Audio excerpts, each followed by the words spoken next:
Le conseil municipal a voté le budget 2018. Un budget d'un peu plus de 32 millions d'euros, marqué par des investissements forts, malgré la baisse des dotations de l'État. Alors cette année, on peut qualifier ce budget de dynamique et offensif. Dynamique parce qu'effectivement, nous maintenons un niveau d'investissement élevé, puisque nous passons de 3 millions en 2017 à 8 millions en 2018, avec des investissements donc soutenus sur différentes voiries, le COSEC qu'on va certainement démarrer, et ainsi qu'un certain nombre d'aménagements. Du côté du fonctionnement, cette année encore, la municipalité a décidé de maintenir les taux d'imposition stables et de ne pas augmenter non plus les tarifs pour les Arcisiens. Une inquiétude cependant pour l'avenir, le souhait du gouvernement de supprimer la taxe d'habitation. Il pourrait être possible de perdre 5 millions d'euros de pertes potentielles sur la taxe d'habitation si jamais celle-ci n'était pas compensée par l'État. Donc c'est un risque quand même important pour la ville de Beaudarcy. Un risque que la municipalité souhaite limiter avec une gestion rigoureuse. L'urbanisme, l'aménagement de la cité, un enjeu majeur pour les communes.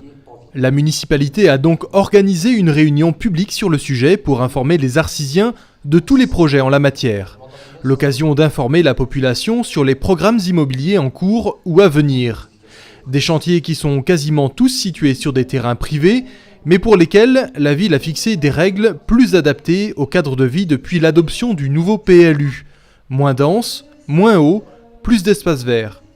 Pendant cette réunion, les Arcisiens ont par ailleurs pu s'exprimer sur la politique de la ville grâce à un vote électronique en direct.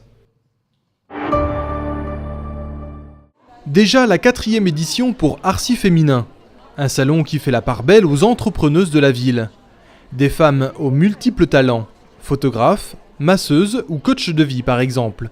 L'occasion également de découvrir des articles inédits, accessoires de mode, décorations et même quelques bons produits du terroir. L'entrepreneuriat au féminin, une chance pour Beaudarcy.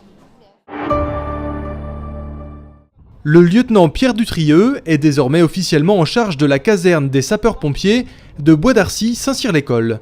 Une prise de commandement qui a eu lieu lors d'une cérémonie sur l'esplanade du domaine de la Tremblay, en présence de nombreuses personnalités, dont le sénateur Michel Laugier. Le gardien de l'AS Beaudarcy a pourtant fait son maximum, avec de beaux arrêts. Mais le Variété Club de France a été le plus fort. Un match exceptionnel a eu lieu au stade Jean Moulin entre les amateurs arcisiens et d'anciens joueurs professionnels. 8-0 pour le Variété, et pourtant les jaunes et noirs n'ont pas démérité, encouragés pour l'occasion par des centaines de spectateurs. C'est un vrai événement parce que voilà, d'habitude, le dimanche matin, il n'y a personne. Normal, on est en amateur. Et là, en fait, le maire il a organisé toute une fête autour du football. On n'est pas forcément la ville la plus sportive, mais on le devient. Et ça va faire venir du monde, ça va donner envie, il y a un bon esprit. Donc on espère qu'on va recruter plein de petits jeunes. Moi, je suis entraîneur des jeunes. J'espère que ça va ramasser plein de jeunes joueurs. Voilà, ça va leur donner envie.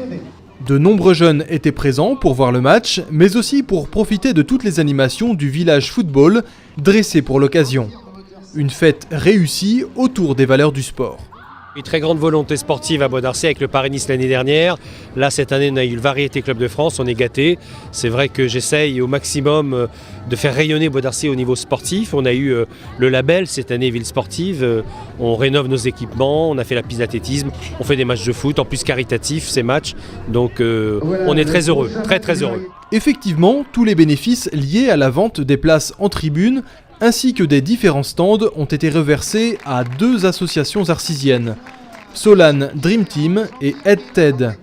Plus de 2000 € qui financeront des équipements pour ces personnes en situation de handicap.